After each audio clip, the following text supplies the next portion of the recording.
Warning. Unusual audio-visual activity in your area.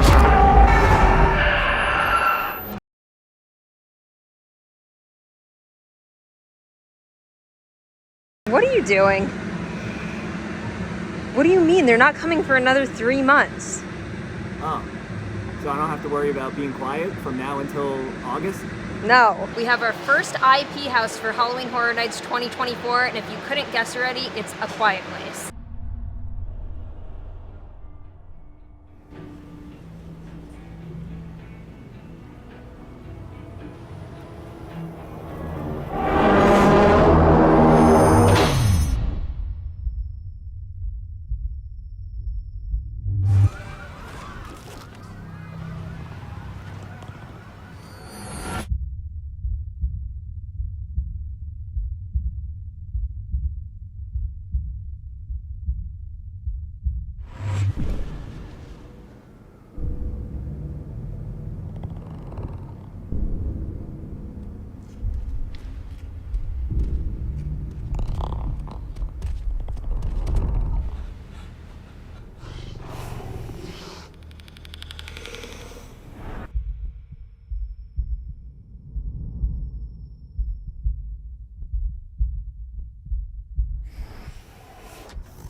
If they hear you, they hunt you. A Quiet Place.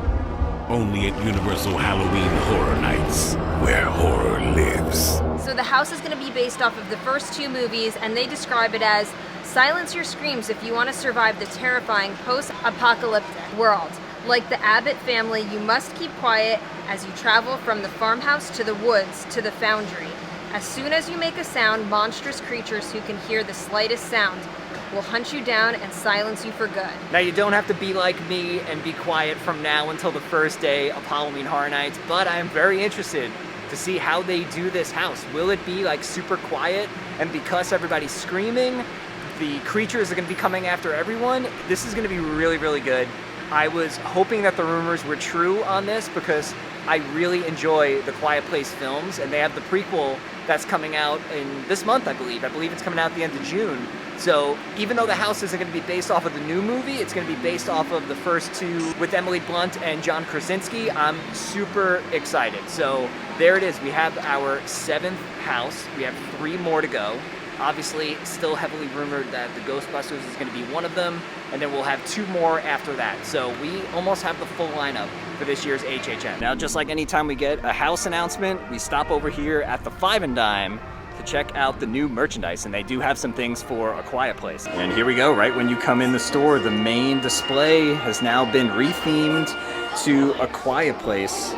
Let's see what they have. It looks like they have a mug here. It's a heat reactive mug for $20, and then there is the Quiet Place t-shirt right here. So you have, which I'm assuming is supposed to be Emily Blunt, even though it's clearly not Emily Blunt on the front. And then let's see if there's anything on the back. It says rule number 1, don't make a sound. The shirts are $33, and man, I feel like they're missing on merchandise this year. Like, I know this is based off an IP, but like, that's clearly not Emily Blunt, and this is based off of the first 2 movies. And then the back is just pretty plain. I don't know. And it also looks like, I don't know, it just looks kind of cheapy to me. That's just my opinion. There hasn't been one shirt that they released yet that I am willing to That's buy. what I was just saying, yeah. Yeah, I don't like the design of any of the shirts so Yeah, far. so, I mean, in our opinion, 0 for 3 on the shirts. I know the other ones that they had, they still have a couple of them, like the grungy ones were kind of hit or miss for people. I think most people didn't like them, but yeah, for A Quiet Place, not that crazy about it. I know they didn't announce the Ghostbusters house yet, but fingers crossed that they have good merch for that. I hope so. The last time they had Ghostbusters, they did have a cool shirt. Yeah. So I have that. I have a couple of things from that year, but I don't know.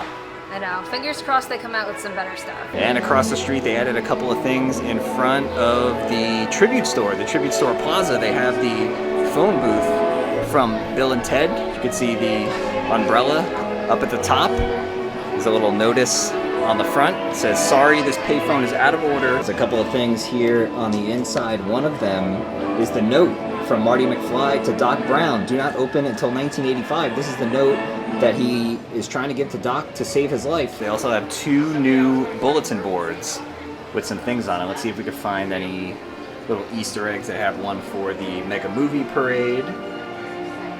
Here, celebrate like a knight. Have your mega birthday with us. And then here is the GURGS Alien Adventure video game. That's like the cover for it. And over here on this one, there's another ad for the Great Movie Escape.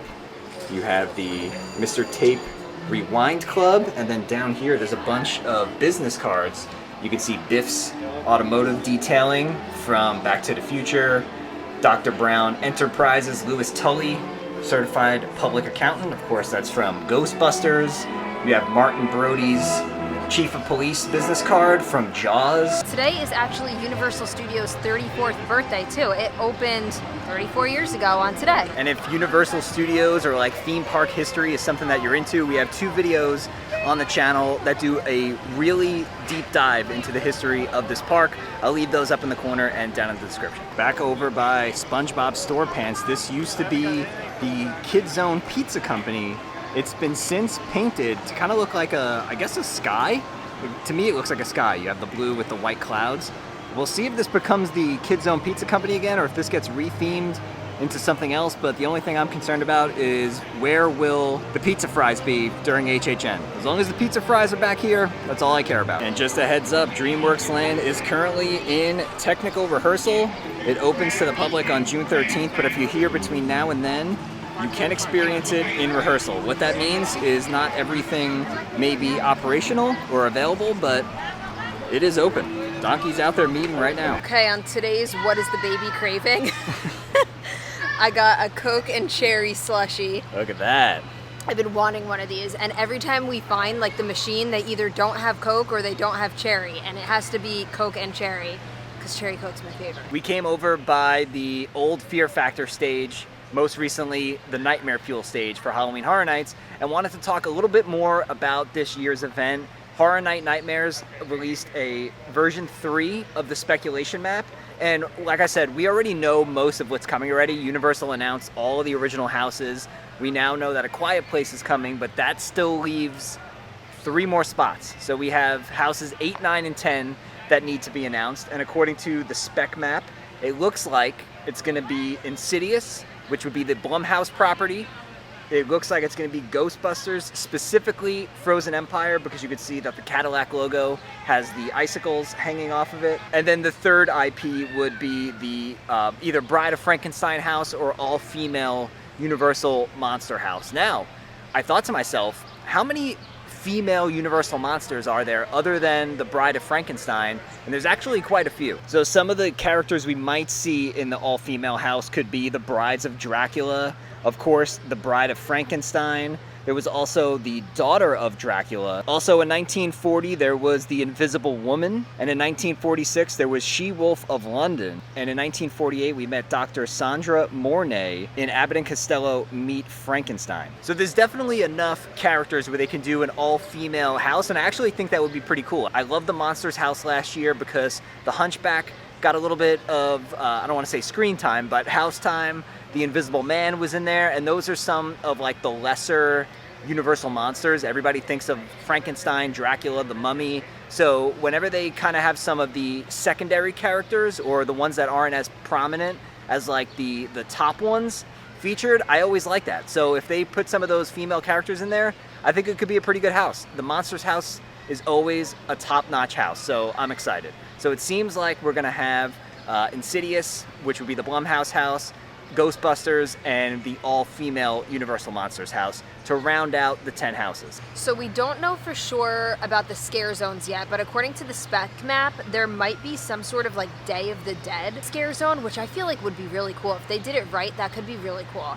Obviously, I think the Death Eaters will probably be back, and then according to the spec map, they have a bow as well, so I think there might be like a Megan area where they like just stay and maybe do their little dance again, or something. I don't know if it's going to be the same as last year, but I think they're going to be back as well. Yeah, people like really enjoyed the Megans last year, and like one of the complaints was you just never knew when to catch them or where to catch them. And then even if you did catch them, the crowd was so big that sometimes you couldn't even like see anything. I'm excited to see what they're going to do for the scare zones, because that is like almost like one of my favorite parts, just like walking around the park and like going through the different scare zones and seeing all the decorations. I like love that. So leave a comment down below and let us know what house you are the most excited for out of all the ones that they've announced. Are you most excited for Quiet Place? Are you most excited for Major Suites? Let us know down in the comments. All right, we are gonna hop over to Islands of Adventure because the All Hallows Eve Boutique got their summer overlay, and it's way too hot to leave the park and walk over. So we're gonna be taking the Hogwarts Express. Here we go, in between platforms 9 and 10.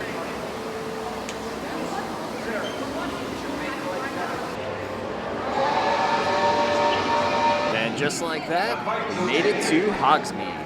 So we made it to the All Hallows Eve Boutique, which for the summer is now the All Hallows Eve Monster Hideaway. So the All Hallows Eve Boutique is home to a lot of like horror themed merchandise, a lot of Halloween Horror Nights merchandise. But as you can see, they have a summer overlay with like a tiki type of theme, like a tropical theme with a universal monster. What the heck is that? So now we are stepping into the Laguna Lounge. This is so cool.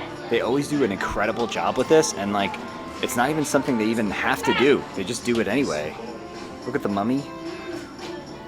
Wow. You have the Invisible Man. He's the bartender. That is so cool. The Laguna Lounge. They have little coasters, little matchbooks. Over here, all the little details.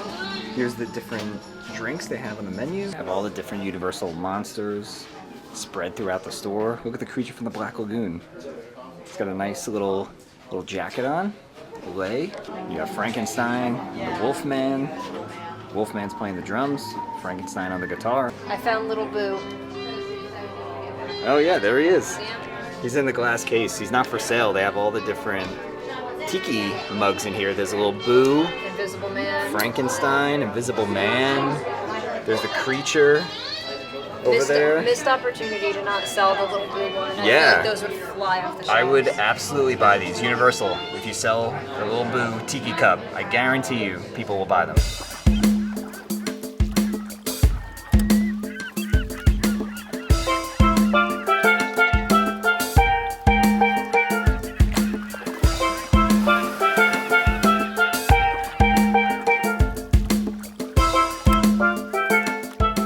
So something else that's new is over here at Mythos, they have like a little pop-up like outdoor bar type of thing where you can come and sit, have yourself a drink. They have their own specific menu. It looks like all the tables are currently reserved. This is normally somewhere you can come and just grab a drink. We're making our way out of Islands of Adventure, but big shout out to the creative team that did the overlay for the All Hallows Eve Boutique. It's always so well done, and it always blows my mind that it's just like a temporary thing that they do, but it was really, really cool. A lot of little details in there. Little Boo was in there, so highly recommend you stop in there and check it out. As we're making our way out of Islands of Adventure, we pass through the store, and they have the new Butterbeer candy bucket. Not a popcorn bucket. It comes with like gummy candies. But how cool is that? He's very cute, but make this make sense. This bear is $40, and he comes like with an outfit. He's got a little robe on it, and the Butterbeer bucket is $44. So How is this giant bear $4 cheaper than that? All right, that's gonna do it for today's video. If you enjoyed coming along with us, and if you're excited for Halloween Horror Nights and all that is to come, make sure you give the video a nice big thumbs up. Subscribe to the channel down below so you don't miss out on all of our future videos to come. And with that being said, we'll see you guys real soon.